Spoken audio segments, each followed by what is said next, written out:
Welcome to Shero Live, with your host Beth Shero. Joined by special guest Quentin Montalto from ShipperHQ. And John Rodgers from Patchworks. Hello, everybody. Welcome to the Shero Live. I'm Beth Shero. I'm the CEO and co-founder of Shero Commerce.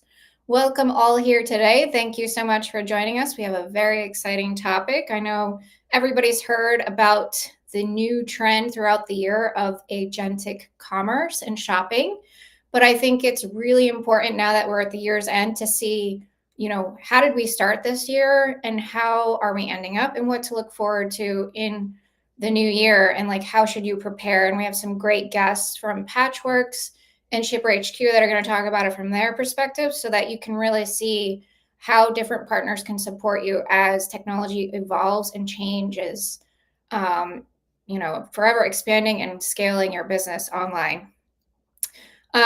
So we have some great content and we're going to leave you with some core tips to walk away with. So once again, thank you all for joining us. And from ShipperHQ, we have Quentin, and from Patchworks, John. So let's welcome them in. Welcome, guys. How are we doing today? Thanks for having us, Beth. Awesome. Amazing. Thank you. Thanks for having us. So before we get started with the agenda, I just want to kind of set the tone for everybody that's new and maybe doesn't know much about either of you or what you're offering. So Quentin, do you want to introduce yourself and talk about what ShipperHQ does? Yes, happily. Well, my name is Quentin. As Beth mentioned, I'm the Chief Operating Officer here at ShipperHQ. ShipperHQ focuses on the shipping experience across the e-commerce platform. So our job is to make sure the rates are right, the checkout is compliant, and the delivery dates are served. Amazing. And I think people always ask this, but you're not doing logistics. It's really in the checkout. Correct. Yeah. So we live in the cart and checkout. So once Yeah. that customer clicks order, we pass the data back to the platform, and then you rely on great partners like Shero to figure out who's going to generate that label and do the tracking. Amazing. Okay, because I feel like people always ask me that question, so I just want to make it clear. Ship is in the name. Pretty much everyone was ship in the name. It's like, you guys do labels too, right? It's like, not exactly. We leave the easy stuff to them. We handle the hard part. Yes. And we've been working with you guys for so long and really appreciate your partnership. You add so much value to our customers, and it's priceless because shipping can be so costly if you don't set it up properly, and it affects conversions, which we're going to talk about today, right? Absolutely. And then John, welcome to the conversation. You are now at Patchworks and excited to be representing Patchworks in the US. Why don't you introduce yourself, talk about your past, where you are today, and what Patchworks is looking to accomplish. No, thanks for having me, Beth. Happy to be here at Patchworks. I'm the VP of North American Partnerships for Patchworks. Where we focus at is really being that backbone of a brand's digital tech stack, whether that's PIM, ERP, warehouse management, POS, you name it. We want to make sure all the systems are talking to each other correctly. We're expanding here into North America, and happy to be having you as a really great partner in Shero. Yeah, absolutely. And I feel like we've known each other for so long, John. So it's great to see you supporting Patchworks. They have a great solution. We're going to dive into that today. And just to tease up front a little bit, we'll talk about it at the end in case someone isn't here at the beginning of the conversation.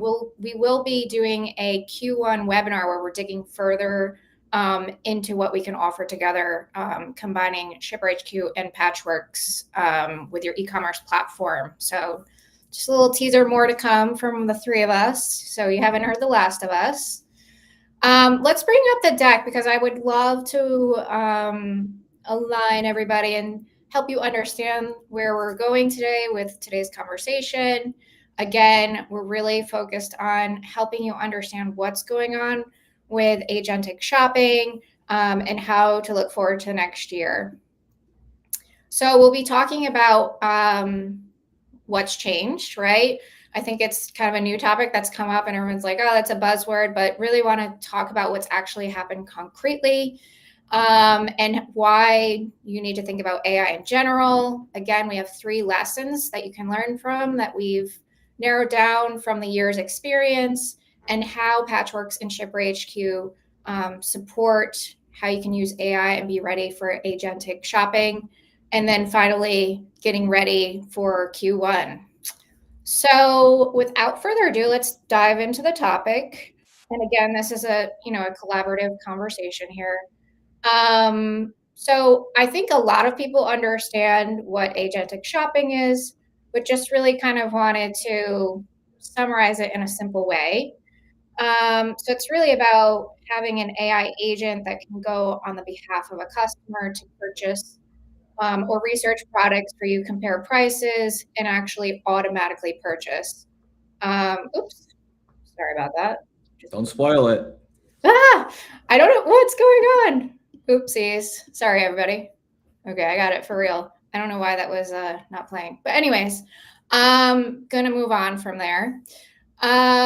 What I think is actually interesting about this is latest update from Shopify, which I know a lot of platforms are talking about agentic and AI and e-commerce, but they just launched the winter editions and wanted to call out second line agentic, just so everyone can see how cool this is.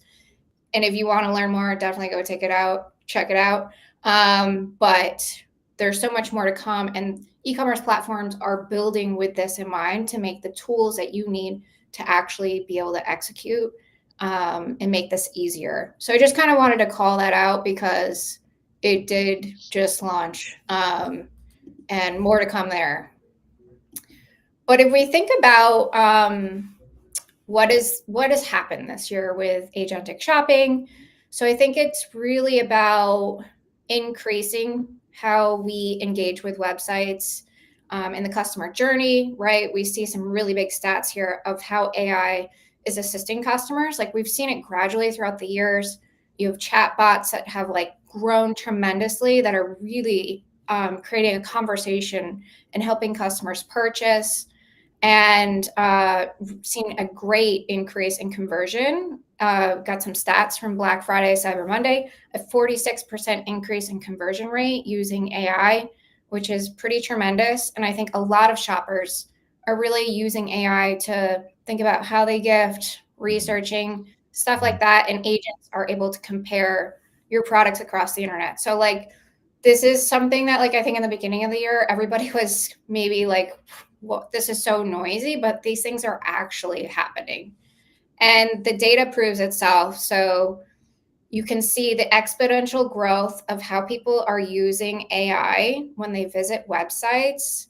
And what does that mean in dollars, right? Like data, this is impressive. It's exponential growth, right? But I kind of wanted to simplify it and think about it from a money perspective. So if you have a website and say you get $10,000 of revenue from search, that's the equivalent in AI. So like in the sales channel, it could be upward of over 400,000. So like as much as people are maybe exhausted by this channel already, or like trying to get ahead of it, it's a real thing and is continuing to grow. So just kind of like keep that in the back of your mind. You cannot ignore it. It's here to stay.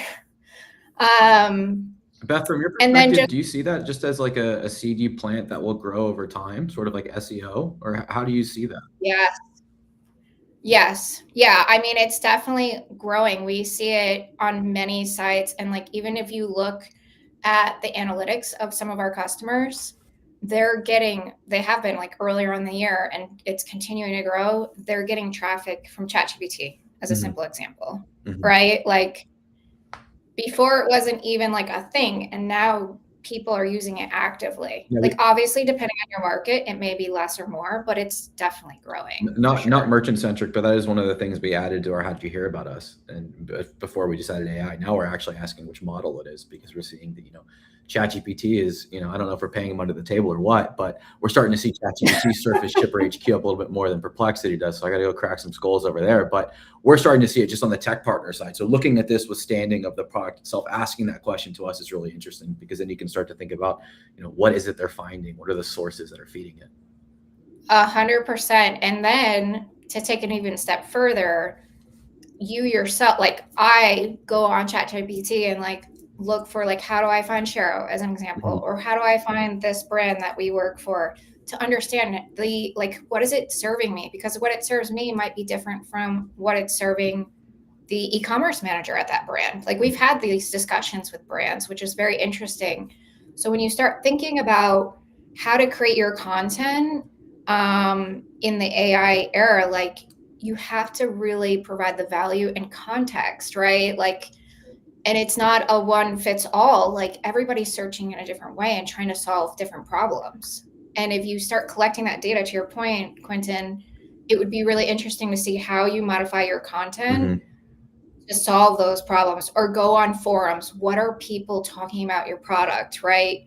How do you integrate that into your content on your website to be found by these AI bots and chats, right? So, So we could have a whole discussion about that one, and SEO.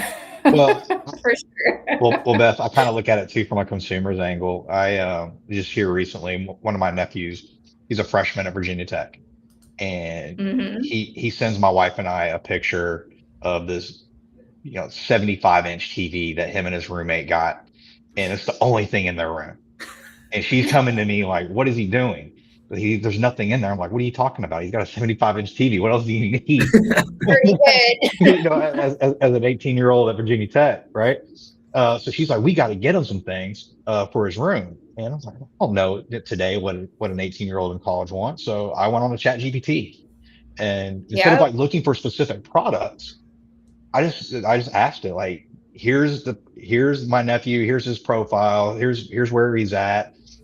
How would, what's the modern look and take on what they need for a dorm room look like? And it started like iterating like all the different trends and products and things. And then it's like, well, how would you lay this out? Because some things wouldn't fit. And so now my wife's involved. Now we're getting really like in the details Oh there. boy. And I back out now. I showed her the way, and then she took over, uh, as we tend to do. So, when you're developing out your content, it's not a lot of times just here's the product, but how it's relating into the storytelling that people are looking for.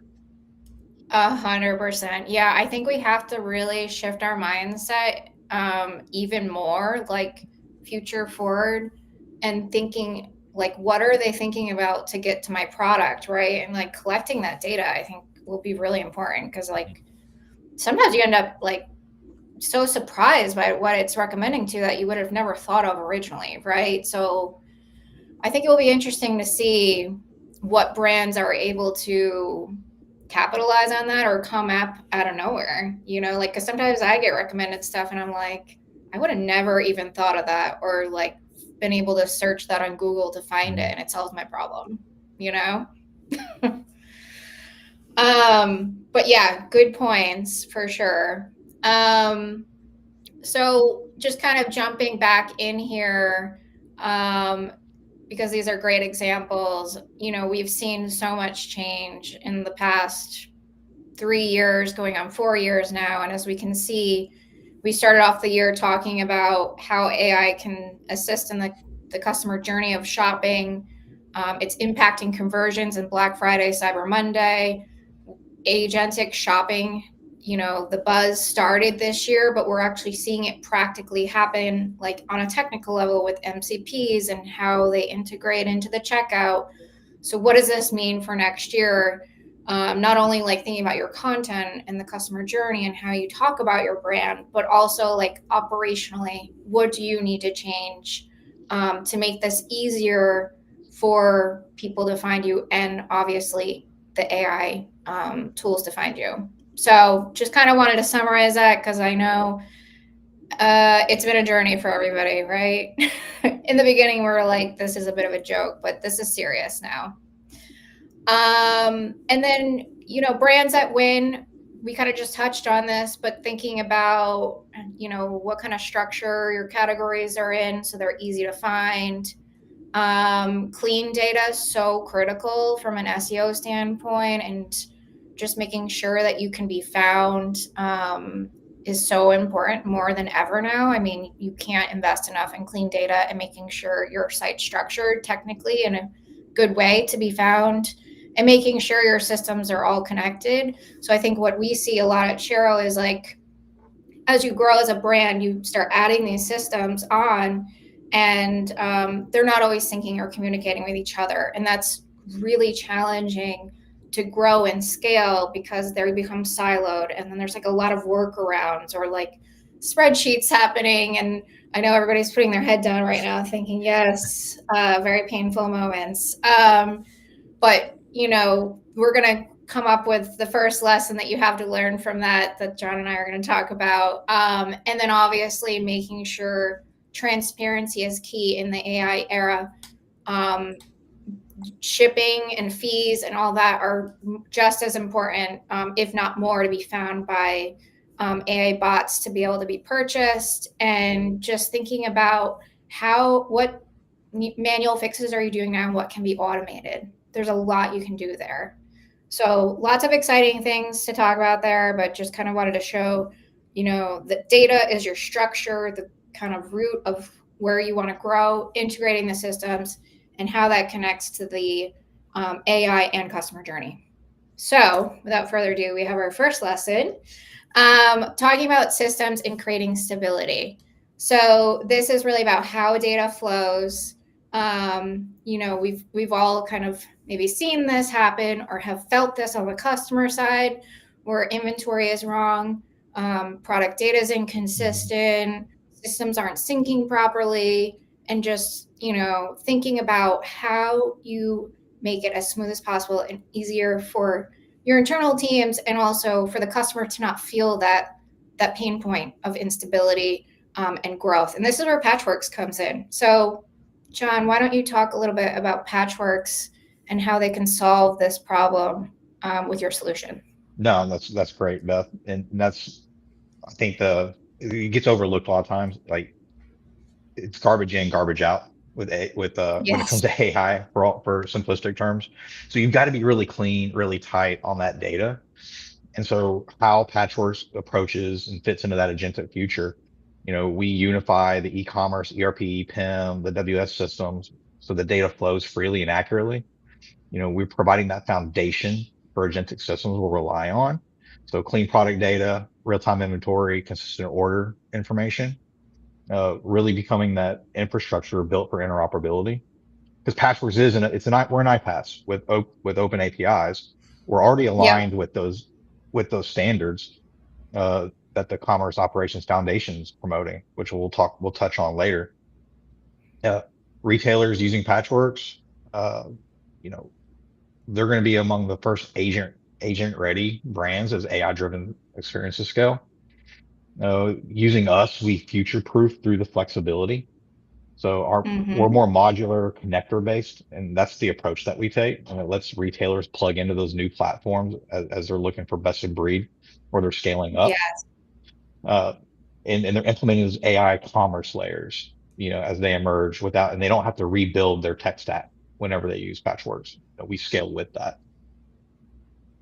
Yeah, absolutely. I mean, just to go into the first point you made about the data, like the garbage in and out. I mean, I can't stress this enough.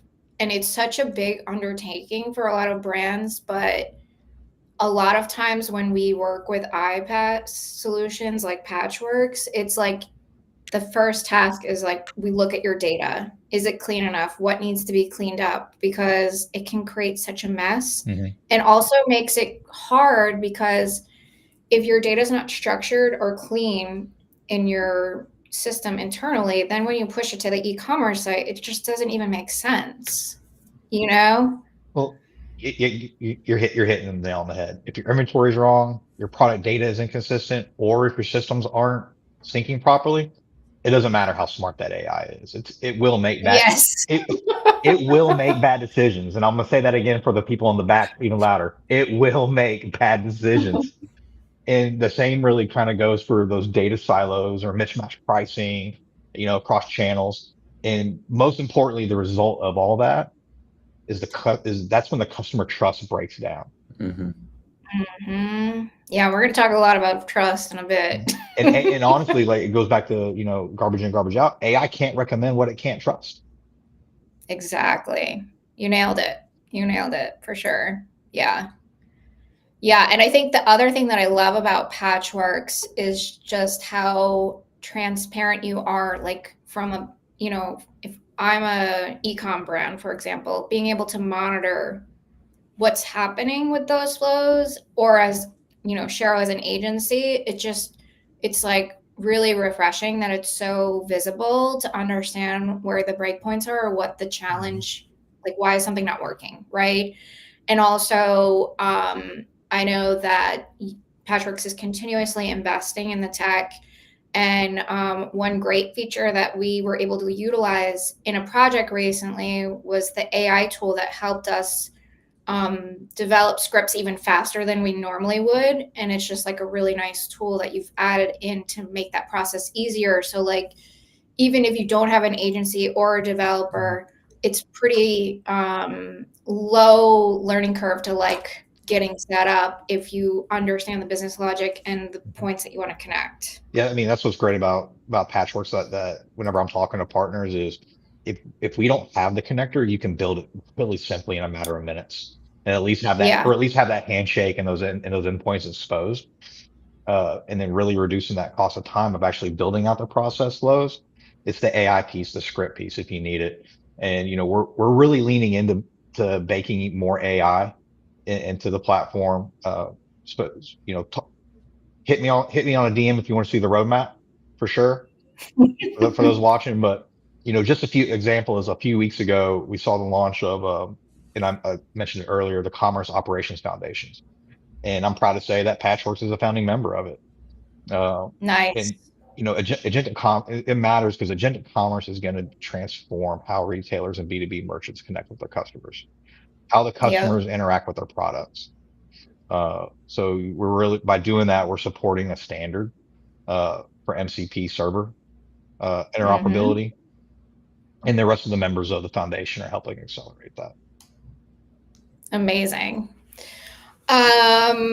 Yeah, so again, if you have questions or want to see that roadmap, and obviously at the end we'll wrap up with how you can reach out to John, but John's leading the way in the US here with Patchwork, so he can help get any answers that you might need to your questions. And just kind of wanted to share a recent case study we had.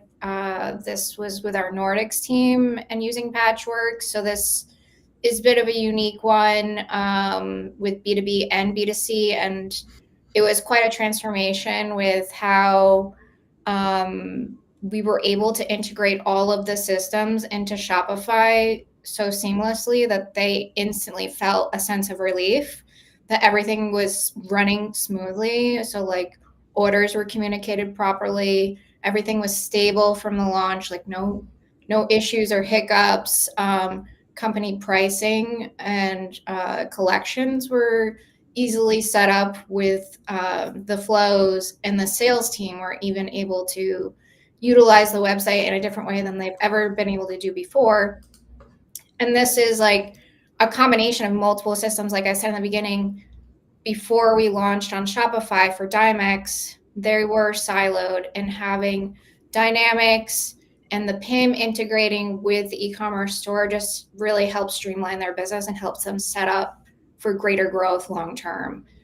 So this was an exciting one for us that we were able to execute. Couldn't have done it without Patchwork's help and getting off the ground. So I just have a question. I have a question for Dymex. So one of the things that Shopify announced in winter editions today is the agentic storefronts for the AI chats. So to make sure I understand this correctly, Patchworks is going to be like the glue and the scaffolding to make sure that the data flows correctly into Shopify, so that if that agentic shopper or that order is placed, all of that is going to be centralized, accurate, and correct. So it's not as needed to be into the LLM models themselves. You guys are keeping Shopify honest and Shopify's connection into those worlds, or how that works. Correct? Yeah, that's correct. And it'll be interacting with our MCP layer. That's cool. That's really cool. Yeah, it's so cool, and good call out on latest announcements. I'm still catching up on it all. There's so much that's changing, and it's going to be a wild ride. So I love to hear that Patchworks is like ahead of the game and really understanding how valuable this is to brands, and how they can move forward and thinking through the agentic experience and using AI. And then I don't think we said it enough, but just saying clean data is your foundation, Patchworks is the glue, and this is going to help you be successful as AI continues to evolve. Like, these are like simple things that you can do. And I know it's not simple to maybe execute, but it's like no brainer. You have to do this. Like, it's not negotiable. It's why I like working with you, Beth. It's like you're reading my email. I'm in your head, it's just a little creepy. No. Beth GPT is real. Okay, so that was our lesson number 1. Now let's go to our lesson number 2, which we already touched on a bit. So it was a little bit of a teaser we had there, but transparency builds trust. So really thinking about creating clarity. Quentin, do you want to talk on this one? I know you had a lot of thoughts. Yes, I'm happy to get on this. And if I start getting on my soapbox, John, kick it out from under me, because they're on agentic commerce, you can kind of go to a couple different ways. And I think the biggest thing I think about when I think of this topic is when we are building beautiful websites, we are evoking the emotion of the purchase, the idea of seeing yourself in these items as you're shopping. It's kind of like being in the store. Versus where I look at like the agentic commerce is like kind of like just going to the checkout and then being like, yep, cool, here's your book, here's what you're going to buy. Ignore all that. This is what you're going to get. So when you get to that point, that's why that data is so important, and that transparency is key. So if you think about the way I use agentic shopping right now, is I use it as a research tool. I've not purchased anything through any of the models, but I do a lot of my research. My sister, who will never watch this, she's a teacher. I have her name for our family secret Santa. She crochets. I don't know anything about crocheting besides she made my son a really nice pig, and I have a really cool hat. So what do people like to buy? How does that look? And as you start to look at saying like, hey, here's the item that you can buy, I look at it, I'm like, all right, cool. I'm not going to buy it from here because it doesn't tell me when it's going to get here. It doesn't tell me what shipping is going to be. It just gives you the item. And understandably so, what Shopify announced today is bringing this little widget storefront into it. But without that data, you really are just using this as a research tool. So the evolution of this is coming to be able to place that order and get that data. But as you're looking at the agentic models being the new storefront, effectively, is the way I look at it is every website had a door. They're all ripped off now. Now the front of that is Perplexity, ChatGPT, Grok, Claude, insert name here. That now opens up everything. And that's where the data feed platforms like Patchworks, which I called out in a write-up I did not that long ago, are really going to be key, because they're going to be the ones that are going to be feeding that data in. The most interesting thing I heard about this so far is that the product page is a new gateway to commerce, because that's where your product data is going to be. And for us, one of the things that we launched to make sure we were there is let's bring shipping rates to the product page. Let's make sure that you can catch and fetch that rate. Because if you're going to do that scrape, or you're going to do that look at that product page, you better be damn sure the shipping rates are going to be there too, because the emotion is out of this. Now we're getting into factual actuals. When's it going to get here? What's the cost? And what else are the key points to that? Is it in stock? Those pieces like that are going to be the new drivers for this versus I really like the banner on that website. Those shoppers will always want to be on that website. Mm-hmm. But if you're looking for like the mailbox money orders that can be driven from agentic commerce, that's where this piece about transparency is everything.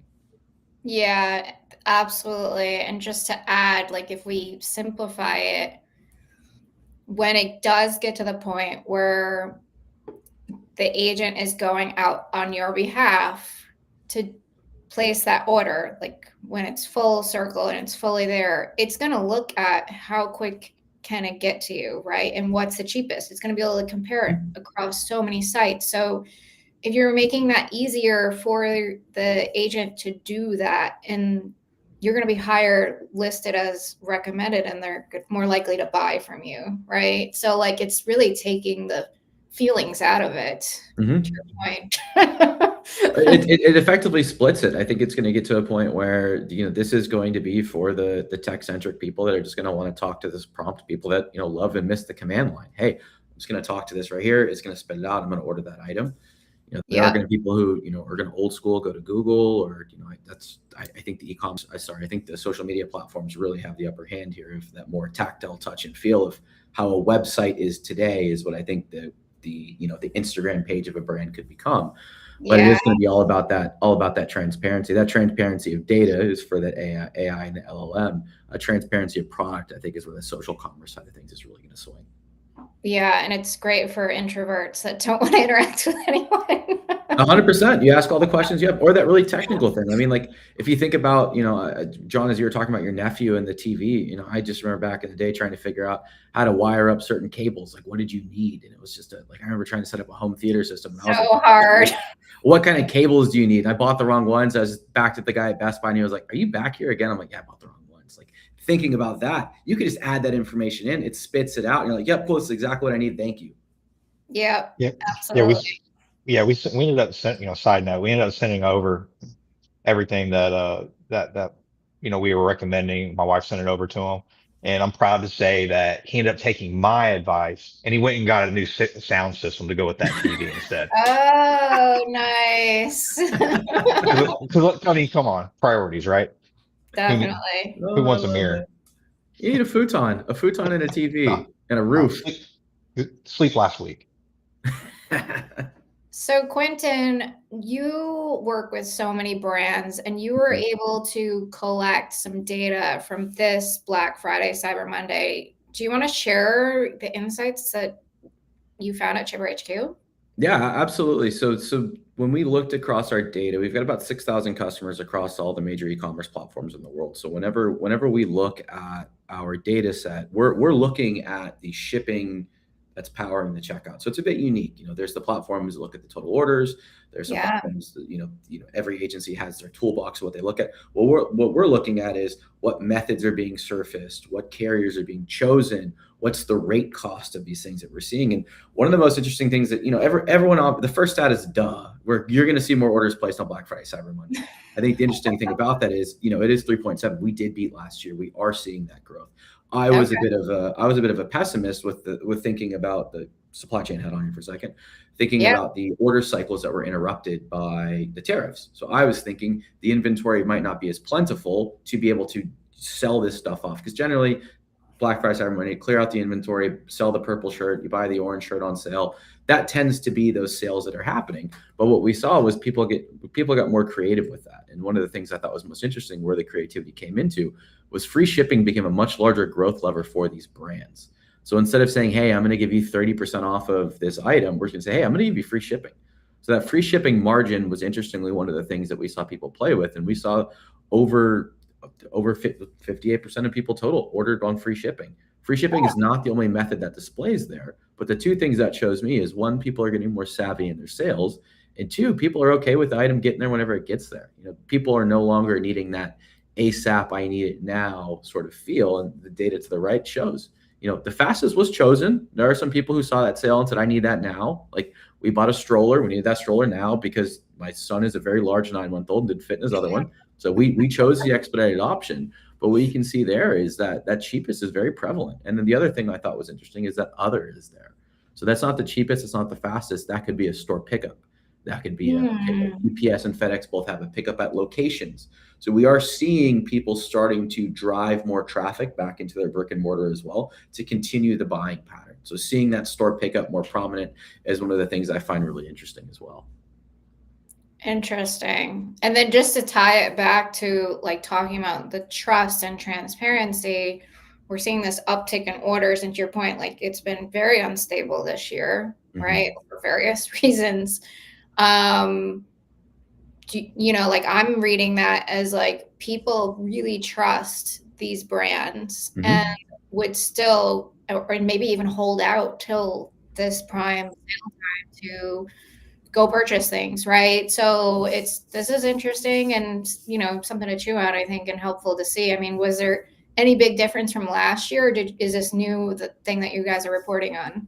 I think the biggest difference is 45% of customers chose free shipping last year. So that's up to 58. So it's a significant jump in that. And, what if that is the agentic shopping? We don't have that split yet, but I think that's one of the things that, if you're looking and saying, what are the best sales? What are the best deals? The goal of that and what I could foresee through my crystal ball is seeing that free shipping and seeing that delivery date be those key drivers of what people are going to start to be shopping for. Love it. Okay, so let's show how ShipperHQ solves for creating transparency. I mean, you talked about it a little bit, like showing the shipping on the product page, but let's dive a little bit further in and talk about how this helps to minimize abandoned carts and what you're doing at ShipperHQ. Yeah, absolutely. So what we like to say is, shipping is are generally the last two steps or the last steps that a person will see on their purchasing journey. You see your shipping cost, you gulp, or you say, awesome, I hit the free shipping threshold, and then you click order. You get your email from your logistics provider of when your item is going to arrive, and then that package arrives on your door. So if you think about those three steps here, and you think about the agentic journey, those are the three steps that you're really going to remember. You're going to remember talking to this, you're going to remember, and then it goes to click order, and then those three steps are what kick in. So with those three steps being core, and with the opportunity for expanding your average deal size and how often you're getting orders, shipping accuracy is more and more important. Every year the carriers tend to add another level of scrutiny or another little bit of a hoop to jump through. This year, for example, I was talking to somebody at Shopify about this the other day, is UPS and FedEx both now round up on length, width, or height. So if something is 10.1 inches, what do you think that rounds to, Beth? 10.1 inches. I don't have a math degree. That's okay. It used to be 4 or less, let it rest. Like that was what I learned in like second grade, but now that rounds up to 11 inches. What? Exactly. So what's becoming more and more important is that you do have your data correctly. So you got to have that data ported in there correctly. You have your items, and then you're able to start calculating those rates, because it's becoming more and more difficult to have accuracy and to achieve a wash in shipping. Shipping can either be strategically red or profitably black, depending on how much you want to dial it in. What's your level of effort? So with ShipperHQ, what we're giving people the ability to do is have the control of that. If you just want to do targeted flat rate shipping, you want to do targeted free shipping, great, cool. Let's start getting into the promotions. If you do, and if we think about like a B2B brand, it's important to throw, you want to throw a bullseye, you want to throw a triple 20 if you're throwing on a dartboard. So that accuracy is incredibly important as you're making that purchase. The thing that I see is it's been table stakes for a long time, because it's the reason why it's effectively the reason why Jeff Bezos was able to like take over a city in Italy is for his wedding, is because of a delivery date. Everybody has the ability to do that. And as it was table stakes to try to take traffic away from an Amazon, it's going to be more so even on this AI side of things. You will have a competitor that you will put side by side against. If you don't have something like that, that is an easy way for you to get edged out. Yes. Yeah, for sure. Okay. Well, it's good. You're offering the tools that make it very easy for brands to get ahead of this situation. And, for some brands, it's so complicated. Like we're working on a number of projects, and you know how complicated some of them are. But we have some fun ones. Our Slack channel gets pretty fun sometimes. But you have some great case studies. So why don't you talk about these a little bit? Yeah, absolutely. So I pulled a couple of case studies that I think are interesting, because these are going to be what I believe will start to become prompts. So I believe that shipping information will start to become a prompt. I want something with free shipping. I want something that will deliver to me by December 21st, before Christmas. So if you look at a perishable goods customer, which is maybe not, the two examples I pulled maybe aren't the ones you're thinking of if you're thinking of agentic shopping. I think about it from, John's trying to outfit his nephew's place. I like to use it for sweaters. Like I'm liking, like, what's a sweater? Like that's how I like to shop. But if you start to think about perishable goods and the business of that, the tricky part is the logistics. The value to it is they know their dimensions, they know their cost, and they know when that delivery date is. So as your 2026 New Year's resolution kicks in, and mine's going to be to stay healthy, I'm looking for a meal kit. I want it delivered to me weekly. I want to check the reviews. I don't want, if I'm going to get ice cream, I don't want gazpacho. I want frozen ice cream. What are those things going to look like?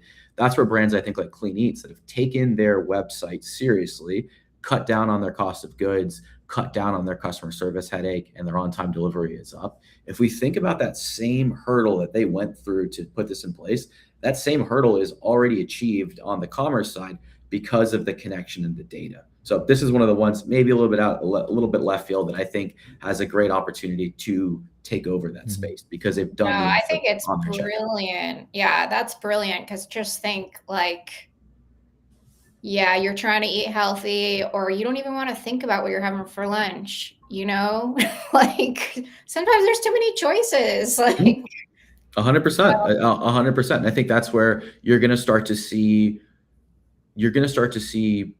prompts be built out on more than color, size, deliverability. I don't want to spend more than $15 on shipping. What's something that I can spend over $100 to get for shipping because I have a $100 budget? Which one? What rules map where on the website? That's where I start to think that, like, these layers and the complexities of these prompts will start to get to. Well, yeah, a lot of times it's not even going to be just what to that piece for those prompts. And I've done this before. Create me a meal plan. I'm trying to lose X amount of pounds, or I'm trying to gain X, percent on muscle. What does a meal plan look like on a specific time frame? And it starts there, and then it's going to build out that list. And then from there, you can either piecemeal it, and next thing you know, you're going on to Instacart, or it'll recommend something like a Clean Eats. Mm-hmm. Yeah, it's brilliant. I mean, I love it. And then I know you have another scenario as well. So this one's a little different, a chicken and firearms, more similar than you think, because they both are pretty hard to ship. Like, I'm a firm believer that there is more similarities to these things than you'd expect. But one of the reasons that I call this out is that, for most brands, most countries, that there's an element of the 2A space that can be ordered. That could be night vision goggles, like it's in that picture, for whoever needs those. Maybe Genti needs those for rabbit hunting, I'm not sure. All the way to starting to think about firearms or magazine capacity. And there is a world where these items will get you arrested. They will lose your license if you ship these things incorrectly. So generally, when you're on your website, you have the flow they go through. You have the tick boxes that they need to flow down to. Now, if you start to think about where that's at the side, we're just having the conversation with, I'm talking to Beth GPT right now. I'm looking for a magazine for my 1022 Ruger. I want it to be the highest capacity possible because I don't want to carry a lot of magazines with me. What can I order? Where can it come from? Now it's going to start to give you all of the data, all of the magazines. And you can say, cool, I want to buy that one. What's really important here is that the compliance around making sure that, what you don't want to show up to your door is a federal agent. What you do want to show up to your door is the item that can arrive. And that's where I start to think about the compliance piece to the online shopping experience is going to become more and more critical. The thing I love as well is if you look at how Shopify is making that component, BigCommerce has partnered, has partnered with Perplexity. Commerce has partnered with Perplexity. Ignore the whatever I just said. I love them. But what they're doing is they're extending their functionality to be there. And that's why one of the questions I asked before, if Patchworks is going to pass that information into commerce, and we're going to make sure that checkout is compliant, as that's being extended into these LLMs by platforms like Shero, you're locked in, what you're doing. Like you are now, the air gap for exposure is shorter because you're making sure that these items can and can't go. Because how great would it be if your prompt, someone says, hey, I'm sorry, you can't ship ammo to your location. If someone else says it is, enjoy that $5,000 fine. Yeah, no, this is a big problem for sure. And, there's a lot on this topic that we could talk about, but compliance in general for products. I mean, we even see it on like other product lines like hazardous material, for example, or certain drugs or prescriptions, right? Like you can't just send those easily in the mail. Yeah, those are things that can't ship air. And just on that, just a note, I mean, when we talk about hazardous materials, it's not always like vats of goo that are going to rot. Yes. Simple things like Paul Mitchell is a client of ours. Some of their aerosol cans are considered hazardous goods. Some of their powders are considered hazardous goods, and they can't ship air. They can only go ground. Now, you wouldn't expect that to turn you purple, and I didn't use it and I went bald, but those materials are hazardous and they do need to be treated as such in certain instances. That's where, as we rip off the front end of all the websites and it goes into these LLMs, that compliance piece is really important to think about. Yeah, it brings up a lot of questions, like how will agentic shopping handle that? So it's good that we're talking about it, right? Like lots that you need to think about what you're sharing to the customer to understand that, because they might, the consumer might not always understand those regulations, right? So and that's where interesting. that's the opportunity too, where, going back to it, like that trust can be built by them being transparent of when these items can and can't arrive. I look at it and say that some of these clients have the ability to become the market leader in this because they have that data. If you look at the shipping policy pages, it's all spelled out, and you get to that checkout and it doesn't. Those are the things that are going to start to make that surface up to say, like, hey, this, Euro Optics, a brand that's dialed in. They have their rules, they have their checkout piece done. So as it starts to surface up and say, yep, cool, this is where we're going to go buy that Leopold scope from, or whatever that item is. Those are the brands that'll get recommended higher. Amazing. Okay. Whew. Transparency is key. Lesson number 2 learned. Check. Sorry. Went a little long. No, I loved it. I think it's very important. This one's a little bit lighter, but important as well. So lesson 3, our final lesson, this really ties in, I think, everything we've been talking about, but how to be reliable so that you can scale your business, and thinking about how AI and agentic shopping play into this. So I just read something today that was like, we have this whole debate of like, will AI replace us? This whole ethical conversation. But this thing I read today was saying that it's more about how we leverage and partner with it to help us like elevate and achieve things that we wouldn't normally be able to do on our own, and like really just thinking about things in a totally different way, or how we even problem solve. Like, I think this is a very interesting topic to think about. But when we look at the business holistically, how can agentic tools and shopping and AI help us scale and have more visibility and be transparent, so that you're growing in a much more sustainable way? And I've seen a lot of brands already leverage it, where they're able to do things they weren't able to do before, and just seeing the average order value of like how that's impacting the overall sales journey. So there's so much that could be said about this topic, but I just think it's an important one to name. It is kind of like a behind the scenes thing that we may not see on the surface when we're shopping, but in the background can really help a brand achieve great things. And what does this actually mean? So again, going back to the clean data, I think we've said enough about that one. Connecting our systems, we mentioned that with Patchworks, making sure we have transparent shipping. That not only affects the front end experience, but also affects your profitability and how your warehouse is managing things, right? Mm-hmm. Like, it's a full circle thing. Also, like, I see brands that have to do a lot of manual things. So again, how do we automate that and make it easier? There's a lot of things that we can talk about with that one.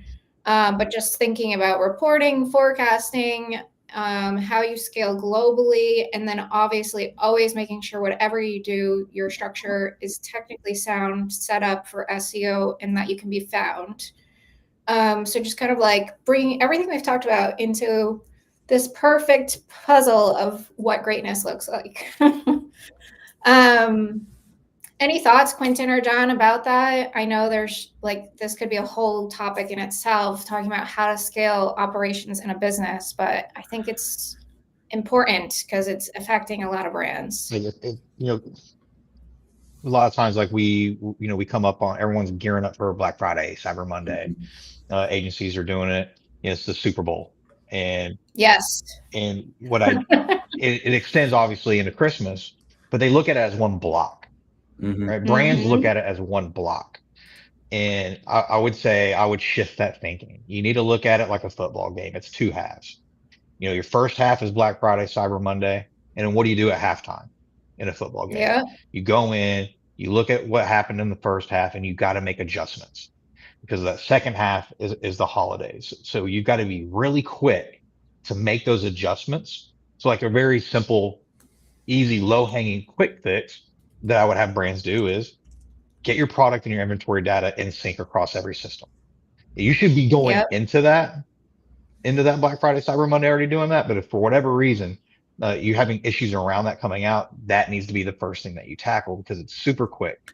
Especially like if you're already on your Patchworks, but even if you're not on Patchworks, the ability to get an integration up and running and fixed is super minimal. Right. So it's a great halftime. It can be used as a great halftime adjustment there going into the holidays. Yeah, I love that you've raised this actually, because I think it is a bit short-sighted to just think of Black Friday, Cyber Monday, because to me, it's also the beginning. Like a lot of those customers never knew about you. And how do you retain them and grow that loyalty? Or like if I get a gift from someone, if I fall in love with that gift, I'm more likely to go buy from you again. So like thinking of the long-term wins and gains, I think is very critical. I fully agree with that. I think I'm going to steal Well something. said, John. I'm going to steal something. I will be shorter in this, and I'm going to steal something you said at the top, Beth, that you did for how people found Shero. Is I would just say that one of the things they could fix right now is just see how easy it is to find your brand with basic questions as you're talking to these LLMs. So to bring this back to agentic commerce, the search right now is critical. So just see how long it takes you to find your brand. See why it surfaced the other brands that are there. That would be the one thing I'd look to fix, because you have the data points. You know from the last, the Cyber 5, or as people talk about the Black Friday, Cyber Monday, the weekend of it, what's sold. See how people found it. How could you find it through the LLMs? That's what I think is an easy thing to fix, because like I said, that's more of a one-to-many sale than it would be to try to find your website. Yeah, no, sound advice. I agree. You should. It was your idea. I stole it. I just repurposed it. I know, it's okay though. I love that you brought it full circle, because it's just so important. Okay, well, this has been great. I always love to talk about winning because, just putting the positive vibes out there. But just to bring it full circle, we talked about stability, transparency, and being reliable in your systems, and transparent so that you can scale. So I think that these are like the key things you want to think about. Obviously, there's a lot of other things, but these are trends and themes that I've seen through a lot of our customers. And it sounds like Quentin and John, you've kind of seen some similar things. But before we wrap up, are there any final remarks you'd like to close with, or final advice for our guests that have joined us today? I think for Patchworks, I think it's just important to know what we do to help brands do every day. And that's, we unify that data quickly so they can move fast. They can be agile, stay agile, and, actually take advantage of like this new way of intelligent retail. It's a really exciting time. And, we're at this forward edge, and you want forward edge technology that you can rely on. And that's where we can that's where I know we can help out at. I fully agree. My thing would be don't buy off hype, buy off data. There are going to be a lot of companies that are spinning out that are the next greatest thing, and there are a lot of great things that launched in 2025. If you're looking at 2026, I would just do your research on the organizations you're partnering with, where their heritage comes from. And I would also look to see about trying to find technical-minded led organizations. I think one of the great things about the three businesses that we represent is that the leadership of the organizations are technical. Like right now, you do need technical people at the helm of every respective company, because at the end of the day, everything's becoming like a chief information officer sort of function. So do the research on the vendor before you come in there. Ask about what their strategy is. Dig into their tech stack a bit. If this is some sort of Python written thing by a college kid better be pretty damn smart. And that's okay for a college kid to be pretty damn smart, but do that research before you put it in your tech stack. Stress test it. Stress test your choices. Yeah. Yeah. And I think the other thing to add to that is it might seem minor, but also understanding their values. Because I think if something happens, it's much easier to work through the challenge if whoever you're partnering with is aligned with the same values. Otherwise, it can create a lot of friction, or you can be sadly disappointed, right? And I think, again, the three of us in this room have pretty aligned values and making sure that we're providing the best solutions and technology to our customers, right? So I don't know how else I could end it in a better way there, but thank you guys so much. Super exciting. It's been a pleasure. Thank you for joining us. I hope everybody stayed here till the end. And again, we're going to be talking even deeper about this and other topics of how ShipperHQ and Patchworks can help you in Q1. So you'll hear more from us, which is super exciting. And I'll be at NRF. I don't know, John and Quentin, if you're going to NRF in January, but that's like gonna hit the ground running in January. Yeah, I'll be at NRF. Myself and our head of sales and our CEO will be there. So, partners, merchants, brands, if you want to grab some time with us, shoot me a DM. Would love to sit down and talk with you all. It's Awesome. It's too cold for us in Texas. Us Texans, it's too cold. And so I'll see y'all in Vegas in like March. Well, I hear you. It is pretty brutal. You're shooting a shot at Shop Talk. Is that it? Exactly. I'll see y'all at Shop Talk, John. You and I have to have another meeting on the golf course. So I'll see everyone at Shop Talk, John. You and I got some golf to play, buddy. Hey, don't twist my arm. Oh boy. You're really punishing John.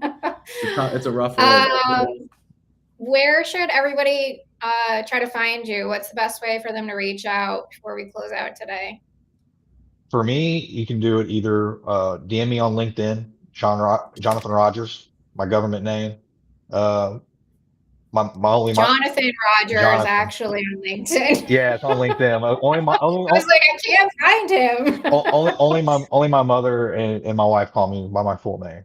But typically I'm in trouble. Yeah. But no, you can find me Jonathan Rodgers on LinkedIn. My email, John, JON .Rodgers, RODGERS at wearepatchworks.com. Awesome. I love that. You can find us at shipperhq.com, or my email is Quentin at shipperhq.com. Amazing. Thank you so much, guys, for joining. We're going to wrap up here for today. So we've made it through the year. It's December. Really appreciate you all for joining and for following us throughout the year. Couldn't have done it without our great team at Shero, our partners, our clients. All the support's been greatly appreciated, and I'm happy and excited to wrap up 2025 and go into the new year. So I hope you're all excited and energized by starting fresh in the new year.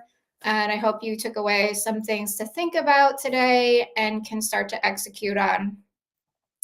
So again, thank you. And I am Beth Shero. Always be learning.